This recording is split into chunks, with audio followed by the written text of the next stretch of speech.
guys, balikan natin tong si Funpera. Ang kulit niya guys.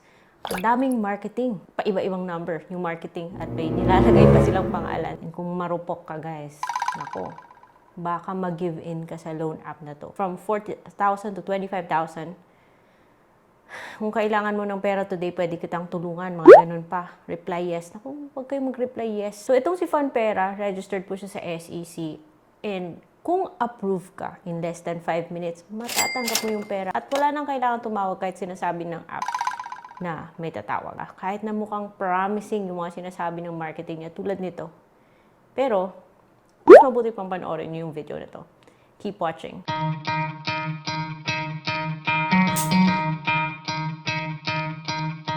Hello everyone! Welcome back to my channel. It's Ate Red here at ako po'y nagtatry ng mga iba't ibang mga online loan platforms para mabigyan ko kayo ng tamang expectations sa kung anong meron sa mga loan apps na to. Kung hindi pa kayo subscribe sa channel, subscribe na kayo guys and hit that bell notification button para hindi kayo mahuli kapag ako'y nag-vlog about loan apps. So for today's video, yung pag-uusapan natin ay isang medyo matagal na to ha. In fact, registered pa siya sa SEC. At bakit walang asterisk to? Diba, pag nag-scroll down ka, pag nakita nyo may asterisk, it means meron siyang pending resolution, something. Kaya bakit walang asterisk to si Funpera? Alam nyo, meron akong i-discuss about interest. Kasi guys, dito sa channel, utang po yung pinag-uusapan natin.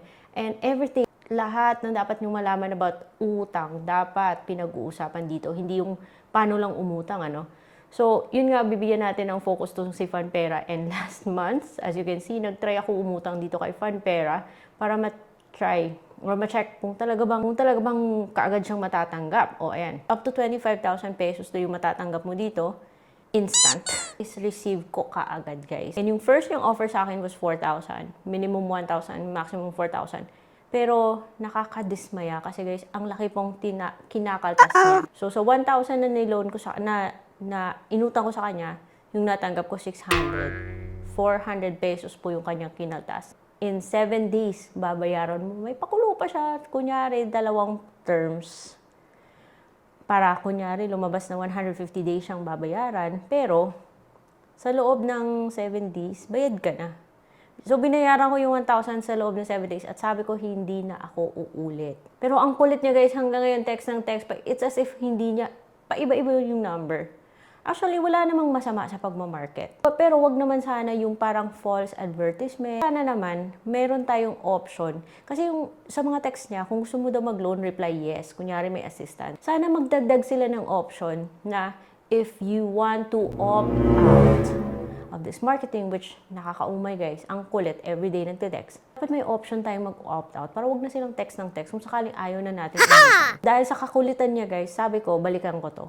At akala ko kasi tumaas. Yung kasi Mocha kahit hindi ko ginamit, tumaas yung credit limit ko. Abangan nyo yung vlog ko about Mocha. Ito naman, pag login ko sa app, pangit pa rin sa yung app niya. Well, at least, that's just my own judgment. So, pag login ko sa app, nasa 4,000 pa rin yung credit limit ko, yung maximum. And then, yung minimum is 1,000. At sabi niya, repeat borrowing daw, charos. Magkakaroon ka ng longer terms, better offer, higher credit limit. O, di ba, looks promising. Pero huwag kayong magpadalos-dalos sa mga ganyan, guys. So, 4,001. And ganun pa rin. Ang laki pa rin kinaltas niya. Sa 1,000, kakatas siya ng 400 pesos. So, yung matatanggap is 600 pesos na lang. Which, kung approve ka, kagad mo yung matatanggap. Instant. Yes. No question about it. Kung approve ka, kaagad mo siyang matatanggap. Yun nga lang, laking kaltas. That's 40%.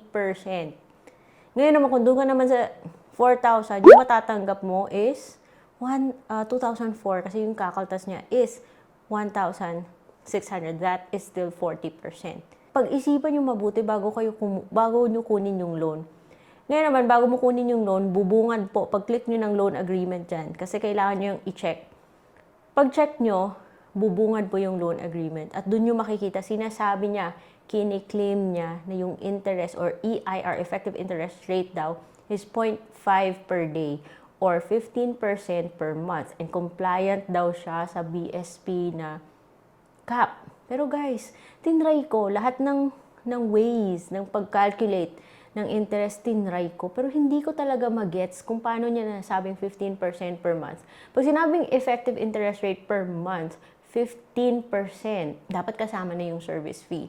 Kahit na guys, hindi naman siya parang 15%, lumalabas na 40% yung kinaltas niya. Okay lang sana kung talagang sinunod niya yung 150 days. Pero yung nangyari is parang bayad ka na after 7 days eh. So, hindi ko makonect yung sinasabi niya 15%. Ito kasing si BSP, nag-aalaw po sila ng cap na maximum na 15, yung ceiling is 15% for loans na less 10,000 pesos or less, correct me if I'm wrong, or may update man. Basta, yung tenure is not more than 4 months. So, 150 days daw yung sinasabi ni Funpera na term, pero para lang kunyari masabi long term, pero bayad ka na sa 7 days pa lang eh. So, di ba, nakahanap siguro to ng loophole. Ito yung kapalit, guys. When a loan app is very, very easy na mag-claim, easy applyan, instant natatanggap, meron po yung kapalit. At yung kapalit is yung mataas na fees. Itong sa kay Funpera, yes, it is registered, but being registered at kahit nandun siya sa list of recorded online lending platforms, it doesn't mean na okay siya. And the only good thing about this is that kung approve ka, kagad mo siyang matatanggap. But other than that, para sa akin, unfavorable talaga siya, guys. Hindi siya okay para sa akin. Pero, kaya nga, yung masasabi ko, yung ma-advise ko sa inyo is pag-isipan bago kayong umutang sa loan app na to. And kahit na sinasabi niyo up to 25,000 yung pwede mong hiramin, do not expect na makakautang ka ng maximum na 25 on your first loan. Like me, nagsimula po ako sa 4,000, maximum, minimum 1,000. Is it a good deal? No, it's not. Parang joke. Well, sa loan app na to pag nag-a-apply ka, hindi mo kailangan payslip and Facebook is optional. Dalawang contacts na yung hihingin niya sa iyo, but I don't think it's worth it na mag-aksaya kayo sa loan app na to. But kung sakali wala na talagang mapuntahan at kung talagang mapadpad kayo dito kay Funpera, please understand your loan terms, which, oo, babasahin mo pero hindi ko pa rin mag-gets kasi to be honest.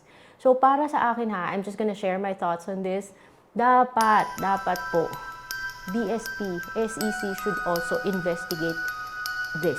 Dapat imbestigahan to si Funpera kasi parang hindi siya Okay, fine. Let's just say mali yung pag-calculate ko. Hindi ko alam yung formula na yan. Tama pala yung sinasabi niyang effective interest rate, whatever. Parang hindi niya na-explain ng masyado yung 15% na yan eh. Tinatawag niyang service fee or yung 400 sa 1,000 na loan. Pero that's 40% of your loan. Para sa akin, hindi yan pasok sa ceiling ni BSP. So, think before you click. Guys, wala po tayong control sa anong nangyayari sa loan app. Wala po tayong control sa desisyon ni SEC or ni BSP. As borrowers, yung may direct control tayo is yung decision making dito eh. Tayo po yung magdi-decide kung lalapit tayo dito o hindi. Kaya pag-isipan ng mabuti bago mapadpad sa ganitong klaseng loan app. And para sa akin, kung ako lang yung masusunod, naku, lalayuan ko to. And, syempre, if for as long as walang borrower na lalapit sa ganitong klaseng loan app, well, I hope magbabago yung terms niya or goodbye na. Kasi dapat mapunta tayo sa mga legit na mga loan apps. So kung yung next question is, and another thing na meron tayong control is deciding kung saan tayo umutang. Kasi guys, meron naman po mga legit na mga online loan platforms na registered sa SEC.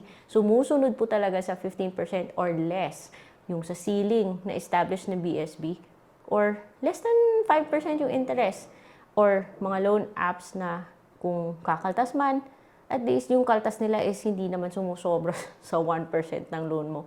If you're interested to check them out, you can find them in the Legit Loan Apps playlist na sa channel ko. Kinumpile ko po yun, yung mga legit na mga loan apps na nasubukan ko, and so far, naging okay naman yung experience ko.